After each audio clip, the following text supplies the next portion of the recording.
I got married young, too young. I was only 18, and my then boyfriend was 34. At the time, that didn't seem like a big difference, but as we got older, I realized it was quite significant. Ken had a lot of money, which, if I'm being honest, is what attracted me to him initially. After I got to know him, I did truly fall for him, but a large part of me marrying him was the life that he could provide me with. I had grown up poor. When I say poor, I mean poor. I don't mean middle or even lower class. We moved from place to place, always looking for cheaper rent. We relied on food stamps and what other people were throwing out. At least once a week, my dad would send us out to scout the garbage that was put out. It was always interesting what was garbage to some people but useful to another. We went home with chairs, appliances, all sorts of stuff. Our town had a large item pickup day run by the city. You were allowed to put out one large item on the curb, and the city would pick it up and take it away free of charge. Those were the best days. My dad would let us stay home from school so we could help him. We would pile into our old beat-up truck and hit the rich neighborhoods. The best day was when we found a couch. There was nothing wrong with it other than being used, and it was perfect for us. Another time, we came home with a working fridge. My mom had left us just after me and my brother were born. We're twins, and the strain and exhaustion proved to be too much for her.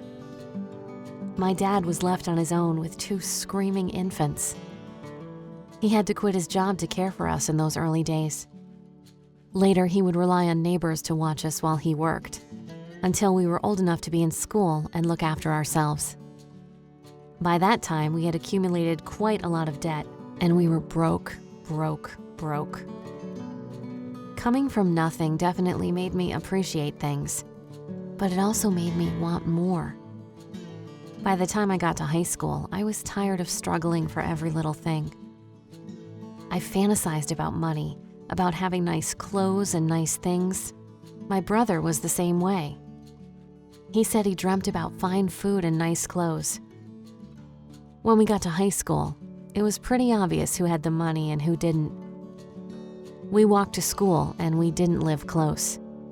We couldn't afford a second vehicle, and we certainly couldn't afford bus passes. The plan was to stay where we were because the rent was cheap, but to move closer to our school when we found something else we could afford. You can see how money was pretty alluring to me. My dad had said to my brother and me several times that we were lucky we had good looks. He said that it could help us in life. At the time, I didn't really realize what he meant. As I approached 18, though, I could see that looks were quite the big advantage. When I started to go out with my friends to the bar, I realized quickly that if I played my cards right, I didn't have to pay for a single drink. I started honing my flirting skills then and perfected them quickly. It was amazing what a hair toss, eyelash flicker, or nice smile could convince men to do for you. It was at the bar I met my husband. He was what you'd call a sugar daddy. He had a lot of money. His family was rich and he had a good job.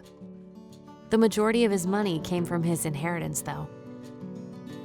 The night we met, he plied me with drinks and anything else I wanted.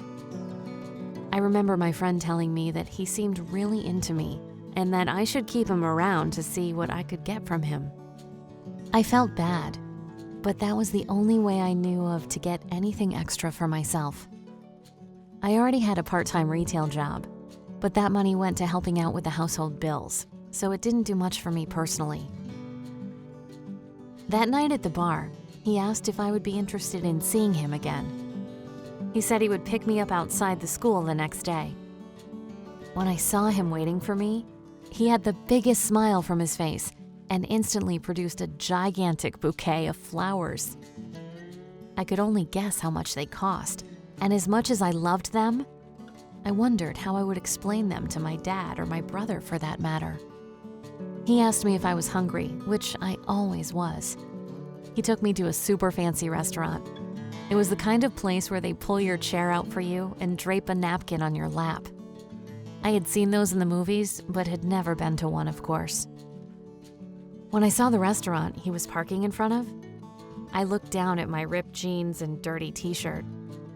I'm not really sure I'm really dressed for this kind of place," I said. "Of course you're not," Ken said. He produced a bag from the back seat and gave it to me. I opened it up and gasped. There was a whole outfit in there from head to toe.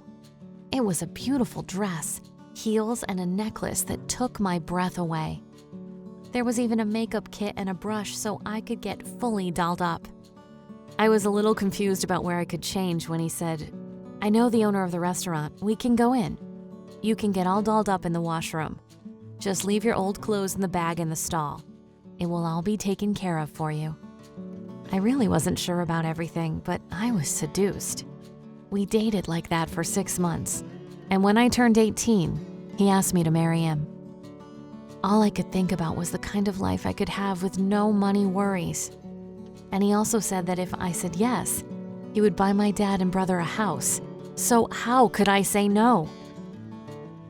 We got married, and for the first couple of years, it was nonstop fun. I loved visiting my dad and my brother in the house they now lived in. They were happy, and I couldn't believe the years that melted off my dad's face once that big money worry was solved. I constantly gave my dad and brother money to help them, and that brought me more happiness than anything else. 4 years into the marriage, I suspected that Ken had other girls on the side. I didn't like the idea at all, and worried it would mean him tossing me aside for someone younger down the road. Then where would me, my dad, and brother be? I did my best to keep him interested, but he grew more distant, and I could sense he was planning something. One day when I was supposed to be out and Ken didn't know I was home, I overheard a phone call with Ken talking about buying a second house and wanting to increase the life insurance he had on me. I wondered why he would do that. I had seen enough movies to know that if someone suddenly increased the life insurance policy of a spouse, there were usually plans to off that spouse and cash in. I tried phoning the insurance company and acting all naive, but they wouldn't give me any information. The more time that went by, the more I suspected that Ken was planning to get rid of me. I had found texts on his phone, and he did indeed have another girl in the picture. I saw a credit card bill with some big expenses too, like jewelry and lingerie. I knew that stuff hadn't been given to me, so it felt like my worst fears were coming true. I decided I would beat him to the punch. I thought long and hard about how I could get out of the situation with some security and power for myself and my family. I came up with a plan to fake my own death, then catch Ken in the act of cashing in the insurance money and starting over with someone else immediately. I set the stage for suicide. I told Ken how depressed I was feeling and did my best to mope around the house. I told my dad and my brother about my plan so they wouldn't worry. One day, after Ken had gone to work, I wrote a note saying goodbye to him, my dad, and my brother. I talked about how down I was and that I wanted an escape. I finished the letter by saying that by the time he read it, I would be floating down the river, having thrown myself off the bridge. Our river was fast flowing, and I knew from prior incidents that if a body went into it, it was rarely found. I disappeared into a fully stocked motel room. Ken did, indeed, play the role of the grieving widow, only to cash in $1 million insurance policy on me and move Kimmy in within a month. My suspicions were right that Ken had a big secret. After I exposed him, it turned out he had done this before with other girls. He would find young girls, marry them, take out an insurance policy on them, then they would disappear, and he would move on to someone else. The day they were taking him away in handcuffs, I just smiled at him and said, "Not this time, mister." To watch more animated story videos like this, hit that subscribe button. And tell us in the comments section what you thought about this story.